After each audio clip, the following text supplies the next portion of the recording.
YS ప్రభుత్వం పూర్తిగా అవినీతిలో కూరుకుపోయిందని ప్రతిపక్ష నేత నారా చంద్రబాబు నాయుడు విమర్శించారు. ఎన్నికల ముందు లక్షాధికారంగా ఉన్న వైఎస్ ఇప్పుడు కోట్లు కూడబెట్టారని ఆరోపించారు. ఇలాంటి సర్కారుకు రాబోయే ఎన్నికల్లో ప్రజలు బుద్ధి చెప్తారని చంద్రబాబు అన్నారు. విశాఖ ఏరవక కార్యక్రమంలో పాల్గొన్న ఆయన జూనియర్ డాక్టర్లపై ఎస్మాను ప్రయోగిస్తామని బెదిరించడం ప్రభుత్వ చేతగానితనానికి నిదర్శనమన్నారు.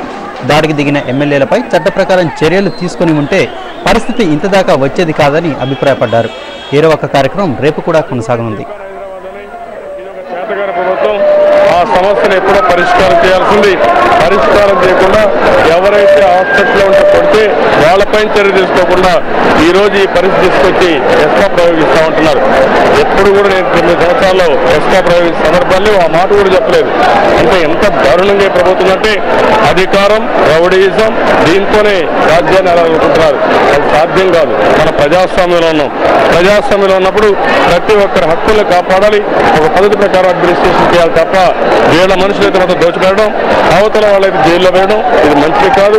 ఇంకో పక్క ఎస్కా పెట్టడం ఇవన్నీ కరెక్ట్ కాదు. దీన్ని కూడా తీవ్రంగా ఖండిస్తున్నాం.